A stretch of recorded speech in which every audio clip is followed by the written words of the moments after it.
Assalamualaikum warahmatullahi wabarakatuh. Waalaikumsalam warahmatullahi wabarakatuh. Saya Mustaqim dari Cikarang, mau menanyakan tentang di dalam Al-Quran itu banyak pernyataan Allah yang menyatakan bahwa Allah akan menunjukkan pada cahayanya siapa yang dikehendakinya. Mohon pencerahannya, maksud dari pernyataan tersebut. Ya, baik. Pak Mustaqim ya, rajin baca Quran. Di Quran itu ratusan ayat yang mengatakan seperti itu. Aku akan menunjukkan kepada cahayaku siapa saja yang aku kehendaki. Salah satunya saya sitir dalam Quran surat An-Nur ayat 35. Yahdillahu linurihi mayyasha. Allah akan menunjukkan kepada cahayanya siapa saja yang dia kehendaki. Nah, tadi Pak Mustaqim bertanya, apa maksud ayat itu? Karena apa? Kalau kita tidak cerdas, nah ini harus cerdas. Ciri manusia abad 21 nih. Kritis, kreatif, komunikatif, dan kolaboratif. Mari kita gunakan kecerdasan Tuhan yang dititipkan kepada kita untuk menyelamatkan kehidupan kita. Jangan mau menerima sesuatu tanpa argumen. Jangan mau menerima sesuatu tanpa reasoning yang jelas. Ya. Jadi pertanyaannya tadi, apa maksud ayat itu? Kan sepertinya kalimat itu kalimat pasif. Tuhan menghendaki kepada cahayanya siapa saja yang dikehendakinya. Jadi seakan-akan Tuhan itu semena-mena menghendaki si A, lalu tidak menghendaki si B. Kan begitu? Lalu kalau kita misalkan tidak dikehendaki Tuhan, ya sudah, karena memang Tuhan tidak menghendaki saya, begitu. Hati-hati. Kalau membaca Quran itu pasti ada simetrinya. Kalau membaca satu ayat yang seperti itu pasti ada pembandingnya, penyeimbangnya ayat yang lain. Nah, oleh karena itu ya, di dalam hadis qudsi Tuhan mengatakan, aku bergantung kamu. Aku bergantung sangkaan kamu, aku bergantung kamu. Aku tidak akan merubah nasibmu kalau bukan dari dirimu sendiri. Itu ada pembandingnya ayat yang lain. Oleh karena itu, simetrinya seperti apa? Simetrinya seperti ini. Tuhan akan menghendaki kepada cahayanya siapa saja ya. Tuhan akan menunjukkan pada cahayanya siapa saja yang dikehendaki. Siapa yang kehendaki Tuhan? Ya mereka yang punya kehendak. Makanya Tuhan ingin memulai segala sesuatu dari diri kita sendiri. Mohon maaf Bapak Ibu. Mungkin Bapak Ibu pernah jatuh usaha, atau pernah sakit, atau pernah mengalami kegagalan dan penderitaan yang agak panjang.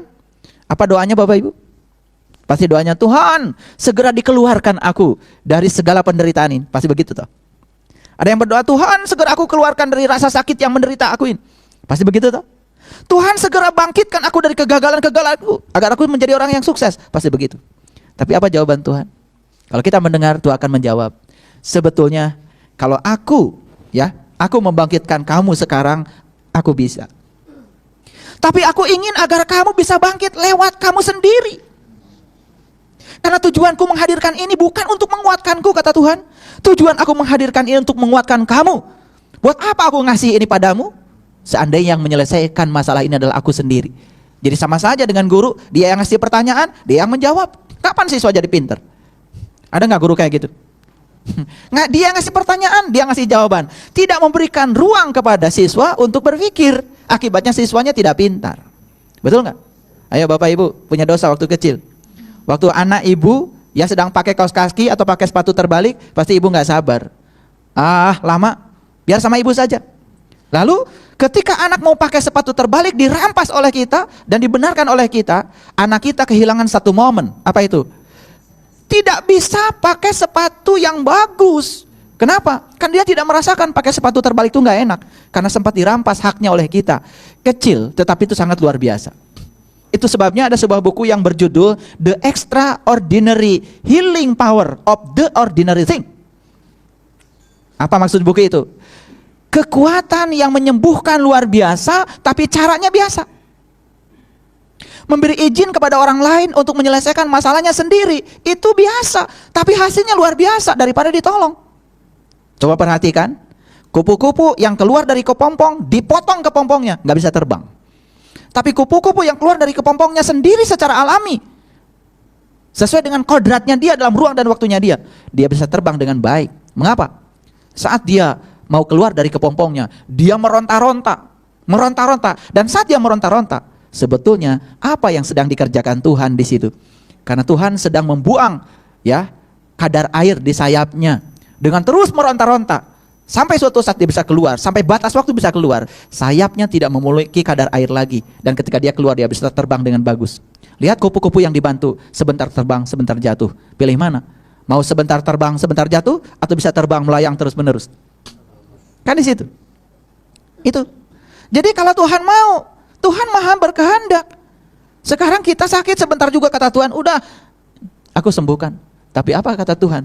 Tuhan tidak main-main. Aku yang memberikan sakit, dan aku juga menunggu kamu yang bangkit dari sakitmu sendiri sampai kamu mendapatkan pesan dari sakit yang aku berikan padamu, sehingga sakit menjadi berkah. Jadi jangan jadi guru yang ngasih pertanyaan tapi dia sendiri yang ngasih jawaban. Lucu kan? Siswa disuruh, guru bikin pertanyaan. Setelah itu kemudian siswa juga dikasih jawabannya. Makanya kebocoran soal pada saat UN itu kan terjadi dari guru-guru yang tidak bertanggung jawab. Dia yang bikin soal buat siswanya, dia yang ngasih kunci jawaban. Kapan siswa mau berpikir kritis? Kapan mau siswa berpikir kreatif? Dibunuh ya, dibunuh peluang untuk cerdasnya oleh gurunya. Itu sebabnya mohon maaf ya Bapak Ibu, saya menyaksikan di dunia pendidikan kita saat ini banyak siswa yang pintar menghafal tapi tidak pintar berpikir. Pintar menghafalkan segala teori tetapi teorinya tidak bisa diterapkan untuk menyelesaikan persoalan. Itu sebabnya sulit mencari orang yang bisa solve problem. Karena apa? Dia punya problem dengan dirinya sendiri. Karena pengetahuan baru learning to know, belum learning to do, tidak learning to be, tidak membentuk karakter. Makanya kata Mahatma Gandhi, salah satu dosa sosial adalah pengetahuan tidak menghasilkan karakter. Itu dosa loh. Mengajarkan orang banyak menghafal tetapi tidak berubah menjadi orang baik, itu dosa sosial. Makanya orang yang pintar menghafalkan teorema, hukum, asas, ya, dan lain-lain, hasilnya apa? Hasilnya dia hanya menghafal, merecall, tingkat berpikir yang paling rendah, 1/6 dari pikiran, itu namanya recall. Recall itu hanya mengulang-ulang apa kata orang. Bukankah yang bisa mengulang-ulang apa kata orang itu burung beo? Burung beo disuruh baca bismillah juga bisa, disuruh mengulang lagi bisa, tetapi apakah dia bertanggung jawab terhadap yang dia katakan? Kan tidak. Betul? Kembali lagi ke pertanyaan Pak Mustaqim. Mengapa Allah di Quran berulang-ulang mengatakan, aku akan menunjukkan kepada cahayanya siapa yang aku kehendaki. Yang akan dikehendaki Tuhan hanya mereka yang punya kehendak. Saya sitir satu ayat saja dalam Quran surat Al-Ankabut ayat ke-5. Ada pernyataan Allah yang sangat luar biasa. Man kana yarju liqa Allah fa inna ajalallahu la'aj wa huwas samiul alim. Barang siapa yang berharap jumpa dengan Allah, maka waktu yang dijanjikan pasti datang. Jadi harapan itu bukan dari Allah, harapan datang dari kita dulu. Begitu kita berharap, diingini oleh Allah. Makanya Allah berjanji di dalam sebuah diskusi, siapa yang berjalan kepadaku, aku akan berlari menyambutnya. Siapa yang datang kepadaku sejengkal, aku akan menyambutnya sedepak. Demikian cinta dan kasih Allah. Kenapa? Siapa yang rindu padaku, sesungguhnya aku lebih rindu lagi. Karena kalian semua diciptakan oleh cinta yang sama olehku. Jadi bohong kalau ada orang mengatakan Allah akan mengazab. Bohong kalau ada orang mengatakan Allah menghukum kita. Bohong kalau ada orang mengatakan Allah itu akan memasukkan kita ke neraka. Bohong itu. Karena Allah tidak pernah menghukum hambanya. Karena begitu cintanya beliau kepada kita, dia hanya menegur kita supaya kita tambah baik. Ulangi lagi, dia hanya menegur kita supaya kita tambah baik. Dia tidak pernah menghukum. Karena dia maha pengasih, dia maha penyayang. Kalau dia maha menghukum, berarti dia pendendam. Maukah punya Tuhan yang maha pendendam? Tentu saya tidak mau. Dia memberi judul pada dirinya sendiri adalah Ar-Rahman Ar-Rahim. Bismillah Ar-Rahman Ar-Rahim.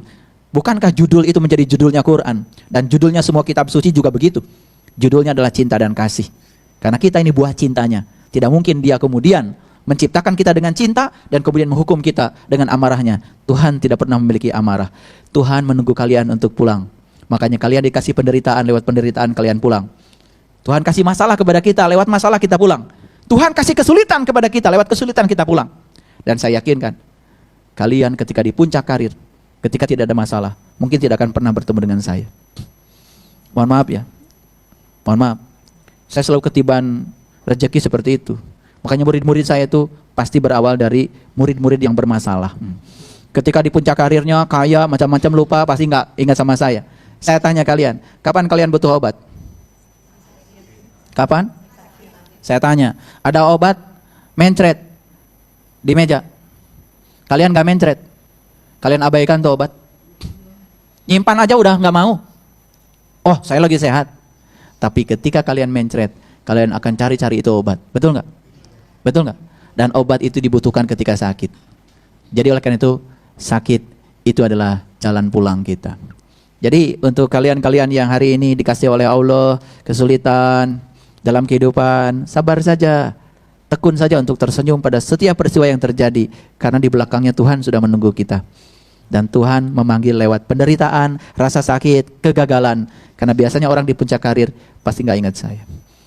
Saya yakinkan 99,99% murid saya adalah orang-orang yang ketemu saya karena masalah. Ini wajah-wajah seperti kalian.